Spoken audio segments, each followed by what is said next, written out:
Okay, we're going to go ahead and call the meeting to order. So if I can get everybody to kind of come together. If you will quickly review the meeting minutes from the October 14th meeting. We're gonna actually vote on that, but I'm gonna go ahead and call the meeting to order at 11:45.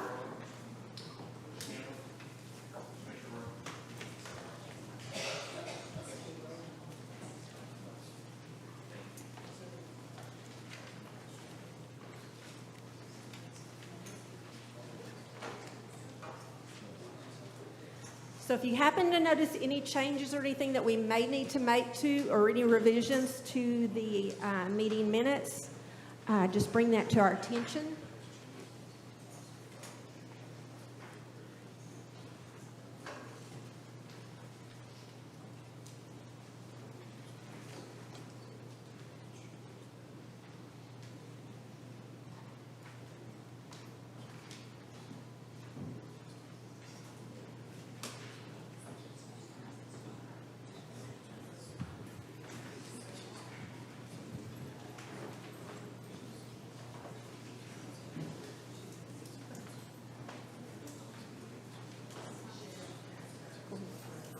Okay. All right, if I could get a motion to approve the meeting minutes from April the 14th, and if you make the motion, if you don't mind stating your name. Becky? Okay. And do I have a second? Okay. Terry? Okay, do we have any opposed? All in favor? Okay, so the next item on our agenda is going to be our welcome, and so we'd like to welcome to our first SHAC meeting for WISD for this school year. And do we have any new members present today? Okay, well, I'm going to ask you to stand and introduce yourself. Sure. Okay, I'm Lauren Northman. I'm the counselor at Shackelford. Okay, awesome. Thank you. So I just want to introduce someone from First Look. This is David Alchinka, and he started out with us as a SAG intern and is now working for us. Oh, awesome. Very Yes. involved in fatherhood education and then working with men in our clinic. Awesome. He just recently finished his sexual misconduct specialist certification as well. Oh, that's amazing. Welcome.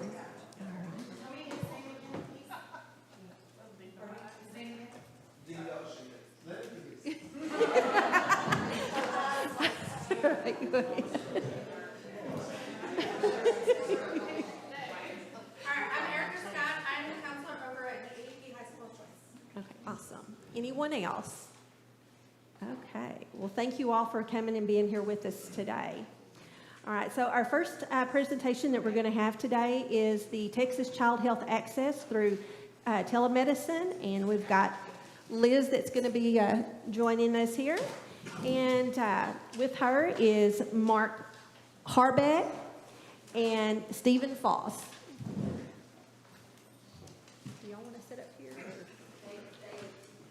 they need to. They can sit here. Oh. No, I need to be able to advance the slide. Okay, so the other two, in case there's questions, is that how we need to do it? He's got. They also. So we're good. Yeah. Okay, Hi perfect. everyone. It's nice to meet you. We have 15 minutes and 15 slides, so we'll be quick. But my name is Liz Whitfeld. I'm the Director of Integrated Behavioral Health at Children's Health. Melissa invited us here today to talk about the Texas Child Health Access through telemedicine, also known as the TCHAT program. So what is this program? It is a state-funded telehealth program for identifying and assessing behavioral health needs in children and adolescents. And it provides access to mental health services for your students here at Waxahachie. Students would meet with our licensed mental health professionals through a video conferencing app, which is on a tablet that we provide the school. So we provide all of the tech for this and all of the tech support, and kids would come down during the school day to meet with licensed professional counselors, LCSWs, LMFTs, called behavioral health care managers, that's their job title, assigned to the school district. And this entire program is in partnership with UT Southwestern. So really the goal of this program is catching mental health concerns early on before they develop into larger issues, more of a prevention focus. We really believe prevention is key. We're also trying to eliminate common barriers to accessing mental health care, lack of transportation, a student missing school, or a caregiver having to miss work. So by bringing mental health services to your students during the school day, we hope to eliminate some of the barriers for kids getting there. We are a short-term intervention. We can be gap care to longer-term services. We've helped families where kids coming out of inpatient treatment, but we really, our niche and our best outcomes, I would say, are probably your mild to moderate cases of anxiety, depression, ADHD, behavioral issues, that type of thing, because we are short-term, but we can help with case management and things like that. So here are the services we provide. So when a referral is made to us by the school counselor, we're doing a telephonic psychosocial assessment with a parent or guardian, and when clinically indicated, we add the student into that call. No matter what the referral, we will do case management and follow-up. So within that first call, we're really trying to understand severity for this child, what's going on in the family, concerns that they have, sleep, eating, medical history, you name it, we're asking them. And then we provide community resources and psychoeducation to parents and follow up to make sure that they were able to access the resources. Sorry, I'm not sure why it's blinking, but we'll just do the best we can. After the assessment, if it's clinically indicated, we can also see them for therapy services. So these are the sessions I'm talking about from school, from our video conferencing app. We offer up to 4. We have gone to 5 or 6 before, especially because we get a lot of kids sometimes who don't have insurance, who don't have access to resources in the community. We want to help them the best that we can. Sometimes we can resolve issues ourselves and don't need to refer to outside resources. And so if we're able to do that for cases, we're going to do that. And everything that you see here is provided at no cost. No cost to the school, no cost to the family, no cost to the students, nothing. This is a state-funded program, and our HRI, health-related institution, UT Southwestern and Children's, covers 9 counties. This is available across the state. This program is just operationalized different depending on the counties that you live in. So. And I mentioned a partnership with UT Southwestern. We have psychiatrists on our team too. They do not prescribe medication, but they are available to do a consult. It was really designed when the student's clinical presentation is a bit more complex, or if a referral for psychiatric medication evaluation appears warranted. Again, they're not prescribing, but they would do an assessment and an intake with the family, diagnose, and make treatment recommendations. Oftentimes, we can connect back with the PCP and support the PCP in prescribing meds. A lot of pediatricians, we actually work with Dr. Strength just down the road here, are fine with prescribing SSRIs and stimulants. They're happy to do that. And so we can support with our psychiatrists by saying, hey, this is what we recommend. This takes place during the school day as well. We do need the caregiver coming in for this appointment. But again, no cost to the family. The other piece, I just want to kind of share ideas across ISDs. We've heard a lot of kids have a tough time getting in the community for an ADHD diagnosis. We can do that as well. That helps them get 504 accommodations so that the school can support them better if there are concerns. So our psychiatrists can do that as well. Again, not prescribing meds, but there to answer questions and support the family and make recommendations and diagnoses. Additional services our team provides as well. So we do community education. I have 2 clinicians certified in youth mental health first aid. We also do a lot of ad hoc presentations for parents, students, teachers, coaches. So if your counselors or school staff are like, hey, we'd love to do a presentation to parents about anxiety, we can put something together. We can do that. We probably already have something put together. We also do a monthly newsletter, so you'll be on our distribution list to hear about changes in our program, educational resources, that type of thing.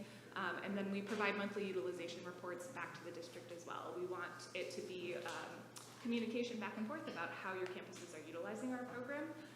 We also have a presence at back-to-school events. It's really important for us for the parents to know about this program and that they can access it through a school counselor. And then we have an online consenting process as well. It makes things super easy for families. It's an Adobe Sign link that basically sends the consent directly to a mailbox that we support. And they just have to consent to the program before we reach out. We also have a counselor page with all of our forms as well. Good old paper forms exist on there too, so if families prefer that or if that's easier for them, we have that available as well. There's an online portal where you enter and send referrals. The school counselors are really the gatekeepers for this program, and then I have 2 bilingual care managers on my team who speak Spanish, and I also have access to language line line that's over 200 languages, and so if there's families that do not speak Spanish or English in your district and need mental health support, we can communicate with them through an interpreter, and we can also use interpreters in our sessions with the children as well. And then we have a cool virtual reality headset initiative where it's kind of like, if you're familiar with like Oculus headsets, it's like that, but it's a therapy environment for students, and so they can come down. If this is something your school is interested in, we can deploy these as well. And basically they can do like mindfulness, progressive muscle relaxation, deep breathing, like cool environments for them to like practice those skills in with our clinician. It's also an engagement strategy. I mean, not every kid wants to sit and talk to us for 30 minutes, and so sometimes engaging them with technology gets them to come back and kind of adhere to treatment and learn things as well. So I'm going to pass it to Stephen now. Hi, everyone. My name is Stephen Foss. I'm an outreach coordinator for the program. Mark is the other one. I'll let him introduce himself in a minute. But what we do basically is maintain the relationships with the school district or build the relationships with new districts like Waxahachie. I went to Waxahachie High School, so I was really passionate about getting in here, so I'm kind of excited right now. But to get into some of the limitations about our program, this is all virtual. The counseling, the case management, everything's done over that tablet. So there are some limitations we like to just touch on to set realistic expectations of what we can do. Some of those, if a student is in an active crisis situation, which I'll talk about in a moment, if they're dealing with any severe trauma, hallucinations, something that's going to take more long-term in-person care, we might provide them those resources. If they already have a mental health provider, obviously we don't want to double up treatment. Ethically, that's a no-no. And younger kids, we put that on here just to kind of explain a little bit more about what it can do. We are in elementary schools as well as junior high, middle, high schools. It's really based on the student's ability to communicate over a tablet, voice their feelings, emotions, pay attention. If they're spinning around in the chair, they can't really focus, then they may not benefit from the actual counseling portion of the program. But I will say in all of these examples, we can still offer that case management, whether that be helping parents navigate the mental health world, find those long-term resources in the community, or just educate them on a diagnosis and help them just provide that support. So while they may not benefit from the actual counseling session, we can still work with those families and provide some bit of support. I did mention crisis situations. So again, we are limited. If a student is in school threatening to harm themselves, threatening to harm someone else, we don't want the counselor to think, well, let me refer them to TCHAT, because there is a process with consents, and it may be 2 days to a week before we meet with the student. So we just ask of our school partners, if a student is in an active crisis situation, the school implement their crisis protocol that they already have in place, so that way they can get that immediate care. As Liz mentioned earlier, we can provide that gap service. So if they're coming out of an inpatient stay, we can then work with the family, help them find that long-term care. And we always will communicate with the school counselor and let them know the next steps of the process and how we can help after that crisis situation. Little bit about the referral steps. Again, I know we're limited on time, but basically anyone can identify a student that might benefit, a coach, parent, teacher, anyone that's familiar with the program. We just ask that the school counselor be the gatekeeper to the program. So they will be the ones making the referral to us, helping the family access the consents, and doing that handoff. Once they direct the family to the consents, they would send the referral to us, and we'll follow up with the family, make sure all the consents are signed, and then do that initial assessment. And that assessment call is really where, again, we're determining what services we can provide to the family, whether that be the counseling, just the case management, maybe the psychiatric consult. And then at that point, we will follow up with the counselor, let them know what we will be providing for the student. So the counselor is the one we communicate with regularly, provide that training, and build that relationship, so that way we're helping them throughout the program and providing the appropriate services.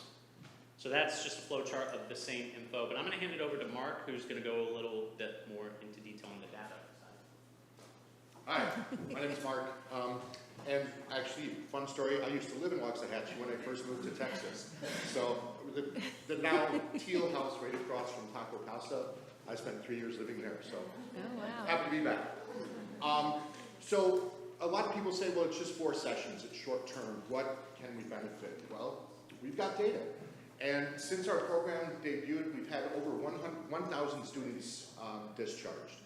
And at the beginning of service, we give them on a scale of 1 to 10, what goal do they want to reach through this therapy session? And over those 4 sessions, we can see a 2.88 nominal improvement, so almost 29% improvement in just those 4 sessions. For all of our students 12 and above, they are administered the GAD-7 for anxiety and the PHQ-9 for depression. And again, over those 4 sessions, you can see for PHQ-9, 3.62 or 28.91, almost 29% improvement, and the GAD-7, 2.91 nominally, or almost over 26% improvement in just those 4 sessions. So it's something that we have seen a lot of positive results in a short amount of time dealing with our program. One thing about this as well, it is not a one and done situation for the students. The students can be referred multiple times across academic years or within the same academic year. If it is a same situation as before, that will give our care manager time to address maybe more long-term needs out in the community, or if it's a different issue after winter break versus summer break coming back to school. That's something that the program can definitely help teach new tools and ways to cope with their own mental health. I'll pass it back over to Liz for what we ask of our school partners. So if you decide to partner with us, we do need district IT contact access. We have an entire tech team that takes care of all of this stuff, but we need access to Wi-Fi, firewall, all that stuff. And then we need counselor contact lists for our campus, so we can get you access to Trait, which is the portal that you submit referrals to us. We also need a private space to have these sessions on campus. It doesn't have to be the same space every time. We only put 1 tablet on per campus, so there's only ever 1 session happening at a time per campus, but it does need to be in a private space. And then we do need assistance from the school counselors, or really admin staff within the school counseling department too. It does not have to be the school counselors. We know you guys are super busy. Getting students to their appointments with us and help coordinating. We will do our absolute best to send email reminders and calendar reminders and all of those things so that you can support us best in this, but we do need your help. So. And there's like a legal process involved too with MOUs and stuff that your leadership is probably interested in, but once that's all signed and taken care of, then we deliver tablets to the school and get the care manager who's assigned to your school set up with you guys to do a training to show you how to make referrals and that type of thing, and our IT staff will show you how to use the tablets and headsets if you decide to use those as well. And then we are all available to answer questions, so are there any questions today that we can answer for you? And just to clarify, this is something we are looking to bring to your school district. It's not in place yet. We were invited here to tell you about it. So, yeah. Yeah, I was gonna say, we'll have to figure out how it works with our current, you saw, what I saw on counselor spaces. Yeah, so we have that time. So I saw your faces, we would have to figure out how it works with our current setting. Yes, and we are happy to troubleshoot or let you know how it's been successful at other campuses and things like that, give you ideas, all of that. So. I think it sounds great. Honestly, what we've seen be the best is it just kind of offloads some stuff from you guys' plate. So your mild to moderate cases, the ones that maybe kind of fly under the radar a little bit because you might be dealing with more severe mental health or the crisis or that type of stuff, like we want to support you in that, and we're really good at communicating and sharing all that stuff with you too. We do get ROIs and our consents to be able to talk to you. So. Okay. Any questions? Oh, we've got one over here, You may Christian. have shared this, and I missed it because you were having to cover so much, but is there an average time of how long the session lasts? Yes, we are typically doing 30-minute sessions, unless there's some type of crisis or something like that. We're really well versed in all of that. We're not going to leave your student there. You know, we're going to watch them on the iPad and all of that stuff until we get in touch with somebody, and that rarely happens as well. But yes, they're typically 30-minute sessions. Any other questions? Yes. Just thinking, can they do it from home? Could those sessions be in the afternoons after school or evenings? It's a little bit tough with my clinician schedule. The ideal setup is to have it done during the school day. We have, during the pandemic, when there was virtual school and stuff and they were home during the school day, we would offer sessions from home, and we can do that on occasion, but we're typically looking to do it during the school day. Yeah. Oh, but we're available over Christmas break and Thanksgiving break and over the summer, so if you make referrals then, we have clinicians around who are happy to support and continue seeing those students. So. Any other questions? Thank you all so very much for your Thank you for presentation. having us.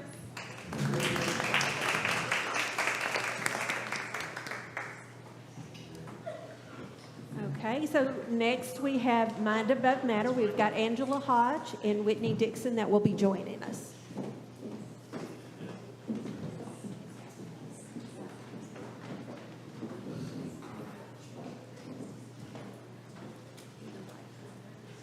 They said they have.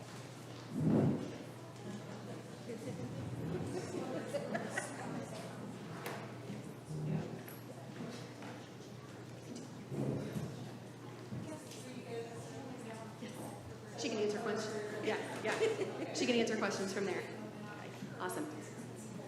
All right. Well, thank you so much for having us today to speak about our program. And it's perfect to be able to follow TCHAP because what they do is kind of a milder case of mental health. We serve the kids that are right above that. So we are a higher level of care, lower functioning.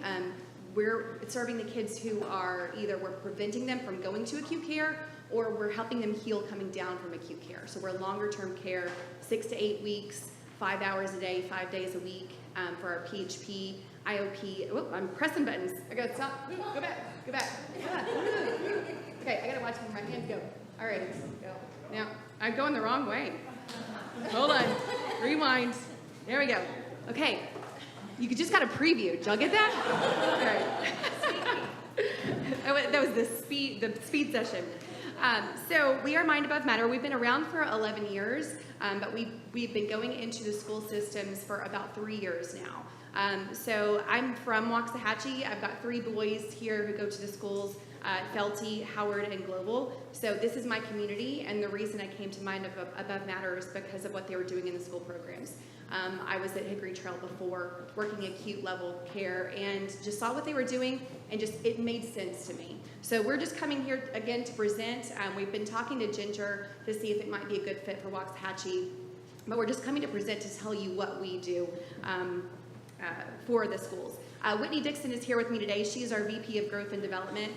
She's the brains behind everything. She's amazing, and she's going to follow up on a lot of the questions that I can't answer. I do just want to say, I live in Oak Cliff, but I drive to Waxahachie to get my groceries at HEB. Don't tell them that. Don't. They're not even going to listen to us anymore. I'm so They're not invested listening. here. They checked out. I love Waxahachie. You are the reason. We'll have an HEB.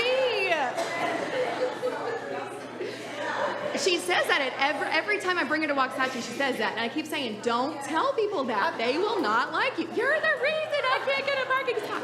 Anyway. Everybody else has some tie to Waxahachie, and I was like, so HEB do I. is her time. Yeah. So do okay. I. We digress. All right. So what is Mind Above Matter? So we provide mental health programming for adolescents and adults, 6th grade and up. We have 3 brick and mortar locations, as you can see, in Keller, Burleson, and Arlington. So we take what we do at those locations that are brick and mortar to the schools. So we provide group programming for school districts. Currently, we're in Keller, Grapevine, Colleyville, HEB, Fort Worth, Birdville, Aledo, and Decatur. We're talking to other schools as well, and basically, we just can't grow fast enough because the schools are really wanting us to bring this service to the program. And the reason that really what this alleviates is that the kids aren't getting the help they need following acute care because transportation, access, there are no PHP programs in Ellis County, just so you know, nothing. The closest thing is Arlington, DeSoto, Hickory Trail are the closest programs that you can get. That means a parent would have to drive 30 minutes or more there and back. That's four 30-minute travels a day to take their kid there and go pick them up. So 2 hours a day of travel to get their kids there. So we see this need, we see these barriers, and so we want to take it to the school district. So it's an after-school program for kids, a therapeutic after-school program. So to help you understand kind of the level of care we do, I'm going to show you tiers of care. So at your lower level of care, this level 1 is more of your self-care, your support groups, your school counselors, anything you can kind of do on your own to receive help. You're functioning well, but you're dealing with some anxiety, some depression, something like that. So that's ongoing. Your level 2 care, your individual counseling. That's your your therapist, your family counseling. That's more of a weekly maintenance type thing. Level 3 is your psychiatry. Anything having to do with a diagnosis, medication, your psychologist. So you're going for assessments there. That's level 3. Level 4 is where we live for our bread and butter of what we do. So this is intensive group therapy. 6 to 8 weeks for partial hospitalization programming, 5 hours a day. For IOP, it's 3 days a week, 3 hours a day, okay? So above us is our residential treatment. That's where you may have a substance abuse issue. You have to go for longer term care. That's maybe 30 days, could be up to 90 days, sometimes 6 months. Acute care is your behavioral hospitals. So your Perimeters, your Hickory Trail, your Dallas Behavioral. So that's where we see a lot of our kids come down from. The problem is, because there's no access to PHP level of care, they're just cycling through the hospital, right? They're coming back, they're talking to their counselors, they're going right back up to acute care. The issues aren't dealt with on a real level. And that's where we come in. That's why the natural progression of care is right down into a PHP level of programming. And of course, you have your 7th level there, which is our judicial level. Maybe someone has an acute mental health problem. They've acted on that. They've gotten in trouble with the law, and now they're having to experience the consequences of that through the judicial system. Okay, so services for adults and adolescents. We provide mental health assessments, PHP, intensive outpatient programming, and outpatient therapy. With all of our PHP and IOP students and adults, we serve adults in our brick and mortar locations, not at the school programming, just FYI. They receive individual and family counseling once a week, as well as med management. So they're getting 4 different services right there. That's why if you see the little stars beside 2, 3, and 4, we provide all 3 of those levels of care while they're in our care. We also have a medication management program that's standalone. If somebody just needs that program, we can get the med management. So why are we in schools? Talked a little bit about this. The barriers to receiving care. There's no PHP, IOP programs in Ellis County. There's one psychiatrist, one physical psychiatrist. If I'm wrong on that, please correct me, but I've looked and I can only find one. Everybody else is online. School success is a stress. I have very high excelling children. And I think if my oldest son, who's in global, had to miss 6 to 8 weeks of school to get mental health treatment, guess what he would say? Absolutely not, because then what happens to the stress level? Goes back up, because if I leave school, then that's going to be a problem for me. So what happens, we work with the schools in our districts that we have programs in. We work with the counselors, we adjust their schedules, so that last hour of school, maybe it's an elective, maybe it's advisory period. They miss that last class for 6 to 8 weeks, and they go to care for 3 to 5 hours a day, every day, or 3 to 5 days a week. And receive care as a therapeutic after-school program. We work with our communities. What we really want is to allow kids to be excited about getting self-care, to get mental health treatment. So we bring in music, yoga, art, dance, sports, recreation. We want to involve the communities in this care. We want this to be a group effort. When my kids came to me, it was my 7th grade son at the time, came to me and he started identifying his friends with a number behind them for how many times they've self-harmed, thought of suicide, or attempted suicide, I knew there was a huge problem. David's an 8, Sarah's a 9, he's a 2, she's a 3. I had to have my 7th grade son explain that to me, and that was heartbreaking. And it's not okay for there not to be any services in Ellis County, so I'm a little passionate about it. All right. Frequently asked questions from parents. Common reasons for seeking group therapy: depression, mood swings, anger, self-harming behaviors, suicidal thoughts, trauma, anxiety, social media struggles, any mental health problems that they're having. If they come from the acute care, they may be stabilized in coming into our level of care.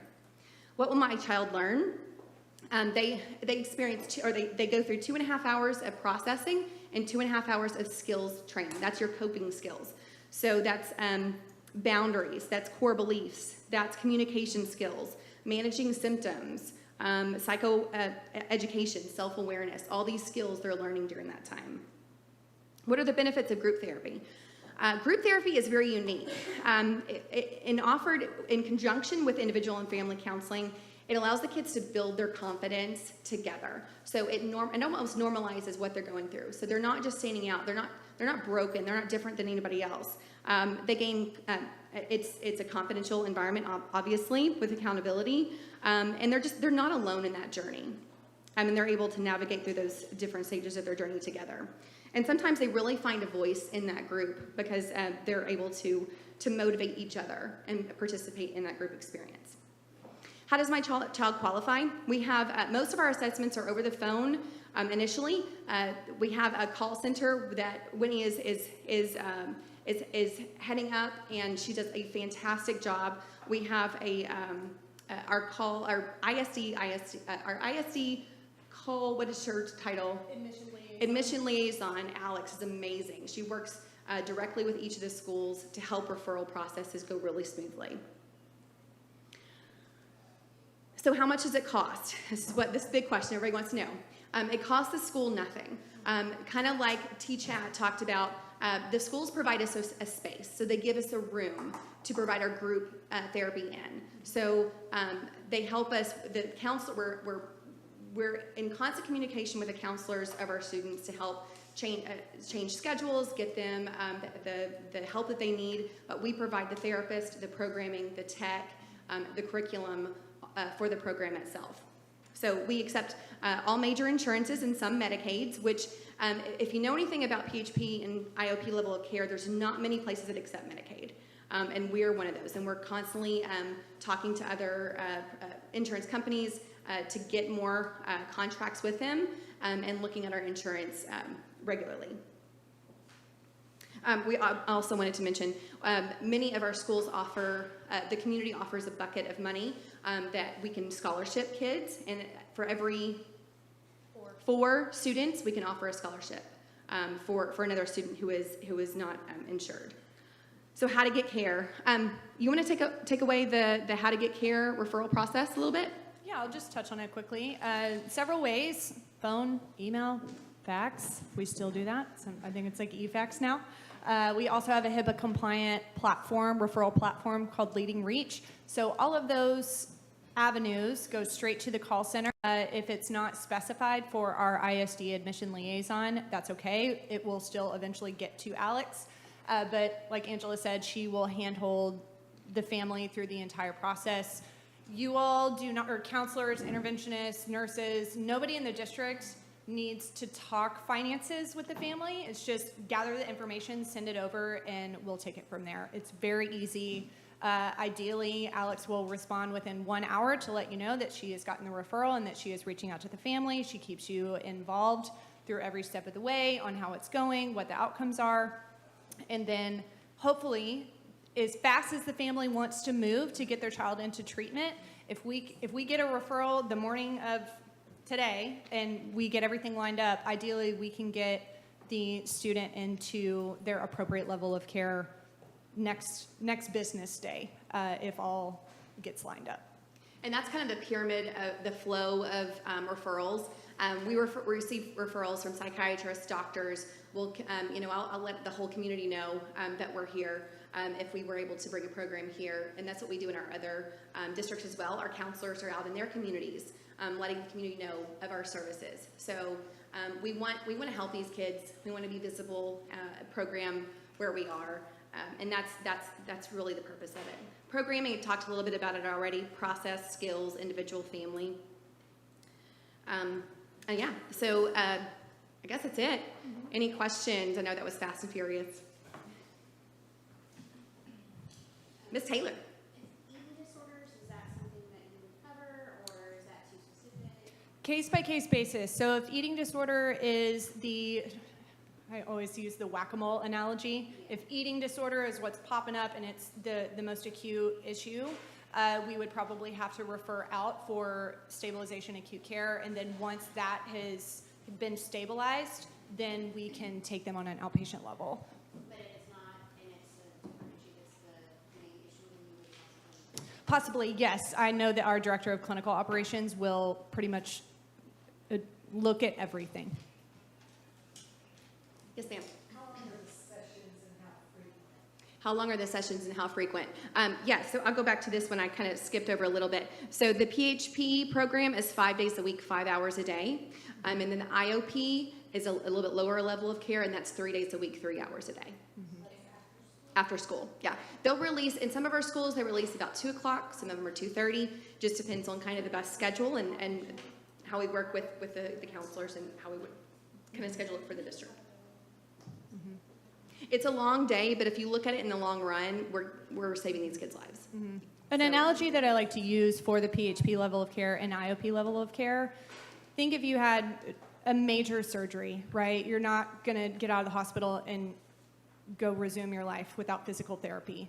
I like to mirror that with our PHP and IOP levels of care, that they are more acute for the short term, but it is investing that time and that energy into your healing. So we're mitigating those repeat clients that are just going to the hospital, and no true healing is actually happening.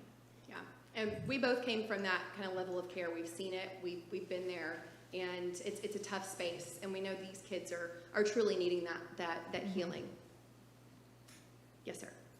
So how many clients, how many students do you take at a time? Good question. Yeah, so do you want to address that? Sure. So when we launch in a district, we begin with one therapist, a master's level, fully licensed therapist who can manage a caseload of up to 10 or 12. Even if we had 12 kids on a caseload, it's very rare that all 12 kids show up on the same day. So we like to keep it at a sustainable 8-10. Once we hit that mark, and if there is more space in the district, then we'll hire a second therapist. If we've got room to host another group, then let's get another second therapist in here and let's grow with the needs of the district. We got to that place in HEB this past semester, and it was wonderful. When we launch, we have 6th through 12th grade, and then we would prefer to grow into 2 therapists at least in each district, so then we can split off middle school group, high school group. Good question. Anything else? Well, thank you guys so much. If you'll have any questions for us, you've got our flyer. I've got a bunch of business cards I'll hand out, but thank you for your time, and go Indians. Yes, thank you. Yes, and I brought goodies, water bottles, the little fidget spinners. Please take those. Those are goodies for you guys, so take them to your kids. Thank you, Or ladies. keep them.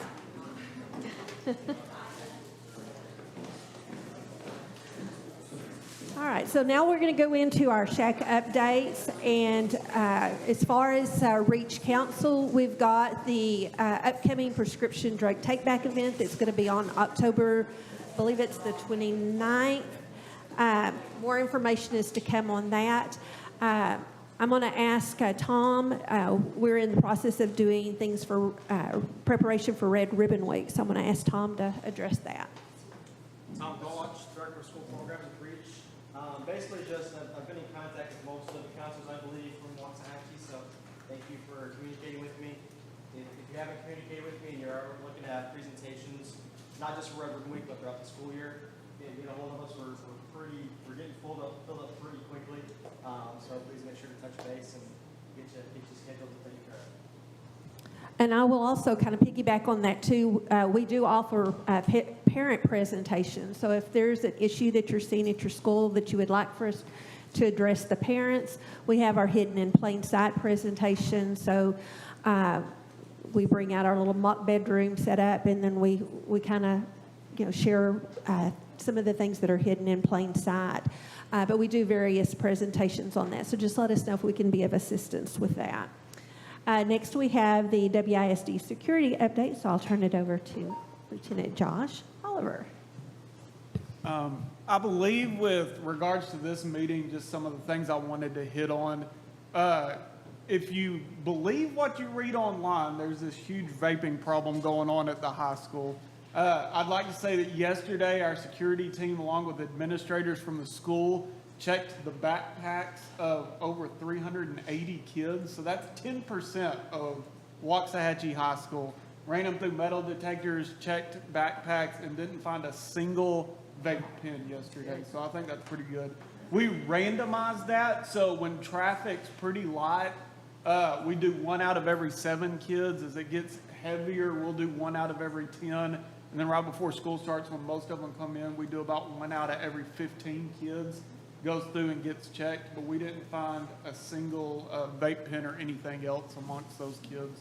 I also said you'll hear rumors. We heard rumors yesterday about an elaborate drug selling scheme where they were sticking vape pens and stuff in toilet paper rolls, and then they would get that out and stick money in there. I hope I'm not giving anybody watching any ideas. So our security guys went through and checked every toilet paper roll in the school and didn't find drugs or money stashed in either one of them. So yeah, positive there too. So we're working diligently, but I will say this, that it seems like whatever our counselors and administrators and security teams are doing, it's working, because despite the rumors, we're not finding evidence of any of these things going on in our high school. And just to add, we know that vaping does exist, and we are a smoke-free, vape-free school, as you'd expect us to be.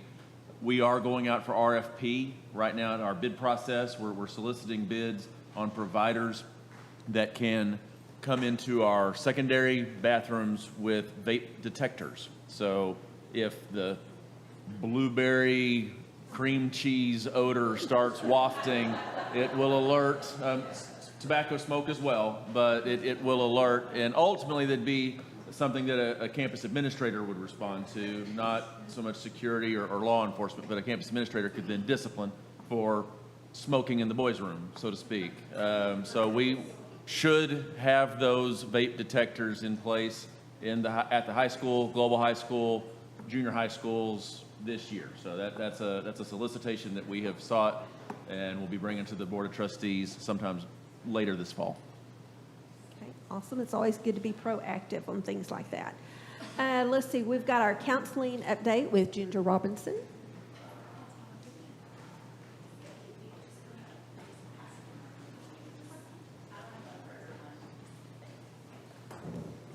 I told Nurse Bousquet I felt like this was all a counseling shack today, but talking about mental health is very important, something that we've really kept on the forefront. So right now we are, September is National Suicide Awareness Month. And so this year, with the help of our PR department, we have been pushing out the Be the One To campaign. Each week we focus on a different, there are 5 steps to help someone who is contemplating suicide. And each week we're pushing out one of those steps along with videos, along with some links for parents to get help and for students to get help as well. So we're in week 3. First week was Be the One to Ask. Second week was Be the One to Be There. This week is Be the One to Keep Them Safe. Next week is Be the One to Connect them with resources. And the last one is Be the One to Follow Up. So each week we talk about one of those through our PR department. They were very helpful. We kind of brainstormed on how we could push this out. In conjunction with that, we're going to have a parent suicide awareness night on September 26th. I handed out some flyers, just a few, if you want to take them, if you know where you can post those. We've posted them on our social media. The newspaper has put it in there as well, and we'll push that out on our campuses as a parental involvement piece, so that we can have our parents come out and learn the same information that we're kind of pushing out, so that they can know how to talk to their kids, know the signs to look for. Next Step is part of our MOU with our Next Step mental health providers. They will be the ones doing the presentation.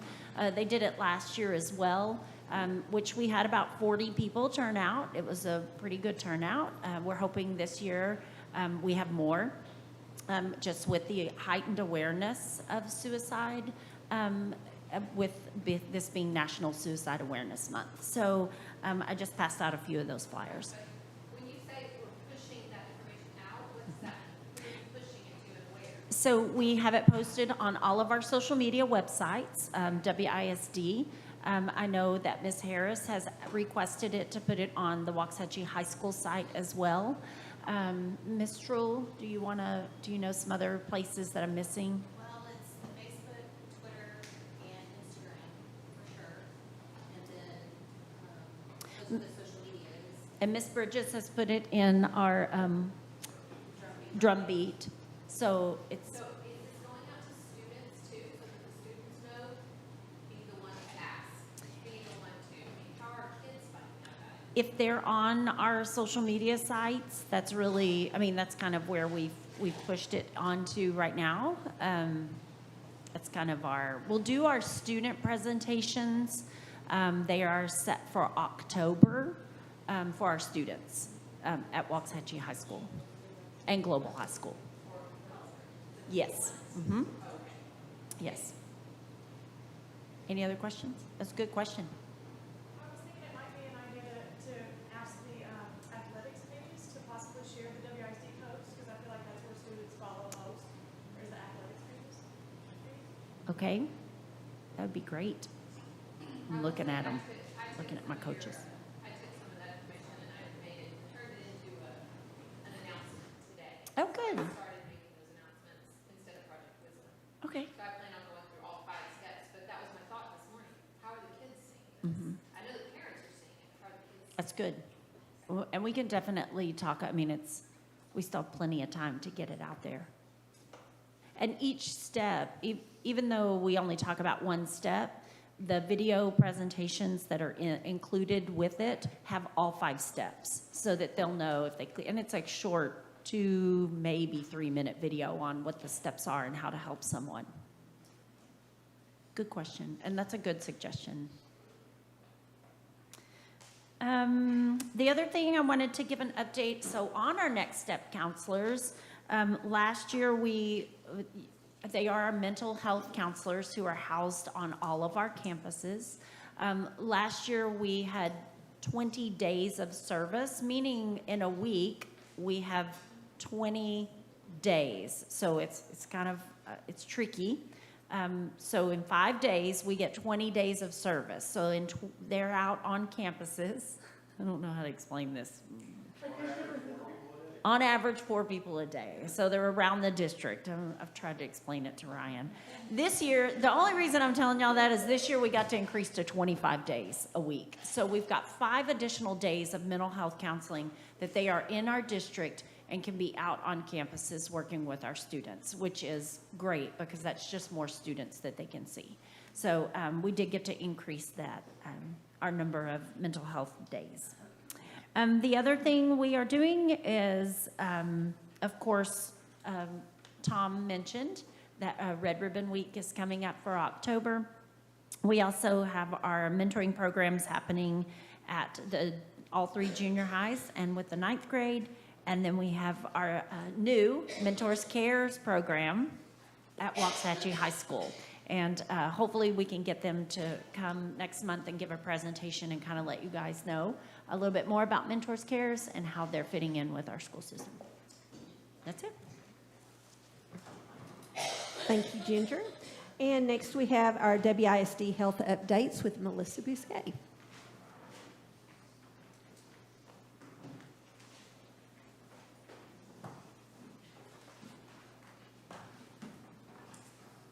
Hello, and as always, thank you so much for being here today. We really appreciate that.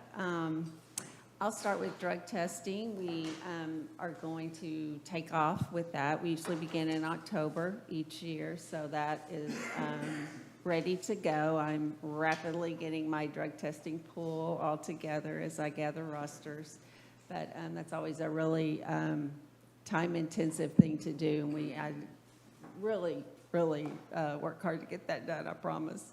But that's going well. We're all ready to go with that. And then COVID. Each week I make a COVID report to the state for the previous week. Last week I made a report, I made a report this week for last week, and compared to the previous week to that, we're down 78%. So that's huge. So COVID is really improving. You know, we're really kind of in this cycle now where whenever school's out and families and friends hang out together, COVID numbers go up. And then once school gets back in and people are more scheduled and regimented and maybe aren't as social, then the numbers start to go back down. So that's kind of where we are right now. So things are going well with that. Haven't had too much trouble. The last thing I wanted to talk to you guys about was, this sounds kind of unimportant, but it's driving my nurses crazy. The weather app that we are required to use on our air quality policy is just not accurate. The nurses are really struggling with knowing whether or not they need to call recess at the elementary level. So we are making a request that we change that app that we use. We're requesting that we change it to the WAPP. It's the Channel 4 weather app. It's hard to explain, but if you look at the now number versus in another section of the app, Tina, help me here. Where else do we look? So the nurses have to obviously, we're part of whether we let the kids go out, you know, if it's 97 degrees, there's no 97 heat index, there's no outside. So instead of having to sit there and look at it every hour to see where it is, a lot of the nurses will just look at the forecast. And so if they look at the forecast will look like the heat index never hits too hot. And so a lot of times they will okay it, but then it turns out that it's really too hot at 10 in the morning. So they don't feel that the weather bug app is very accurate. So that's why they're asking to change it, because nobody wants to sit there every hour looking. I know that athletics uses the Perry weather app, and I believe it has some sort of repeater or something at Lumpkins. That's what, anytime Greg Reed is looking at lightning strikes or any of that data, and that's why athletics would be looking at it, but EJ, is there anything with heat that? It does have the heat index on there, and it is, you know, regulated, or not regulated, but shown every hour. And it does change. We use it every day for football practices, for junior highs, PE Do you look at it like you're looking at it at the time, or are you looking at, okay, it's 9 a.m., is it gonna be the heat index is gonna be too high at 4 p.m., and then, or are you continuing to look at it? I think that's the problem. They're saying we have to keep looking at it. We can continue to look at it, or we can set it to those specific parameters, and you'll get a text message, and it'll push out a notification if it is. I like that. What is that called? I'm sorry. Perry, Perry? not Jacob Perry, but same spelling, Perry. P-E-R-R-Y. P-E-R-R-Y. Okay, I'm great with that. I love consistency across the district, so, you know, that sounds like a good plan. I only had one suggestion for this Channel 4 app, so I don't think that we're just married to it or anything, but if we have something that's working in the district, I say let's go for it. We can try it. If it doesn't work, I'll be back next time to talk to y'all. Perfect. Okay, perfect. That sounds good. All right, so. Yes. Okay, so I need to have a motion made that we are going to look at changing over to the Perry Weather app. Do I have a motion? I'll make the motion that we change to use the Perry weather app. I'll second Leslie Dean's motion. Okay, and we've got a second. Any opposed? All in favor? Aye. Okay, and it carries. Okay. Thank you guys, That's all you had? All right. Okay, so the next thing that we have on our agenda is the 2022-23 SHAC subcommittees. So I need to get a coordinated school health program update. Who will be doing that?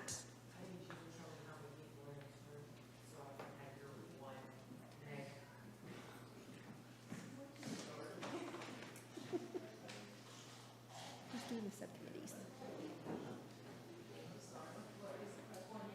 Yeah, who's doing? We are going to move that to the next meeting. Okay. All right, so that will be moved move to the next meeting, and I didn't get with you earlier to see if there was any changes. Okay, well then that concludes today's SHAC meeting, and I need to get a motion for us to close our meeting at, yes. Before you do that, I know we inundated you with mental health things today, but that's just a reflection of how heavy our hearts are for our kids right now. So, we will be talking about all these things and we will bring to you, decisions on what we're going to do moving forward. But thank you for your patience today. Well, I just want to give kudos to y'all for making this such a big thing and something that's on the forefront, because we're all over Ellis and Johnson counties, and this is such a hot topic right now. So kudos to y'all for staying on top of this. Okay, so I need to get a motion to adjourn our meeting at 12:40. Do I have a motion? Terry, second. Okay.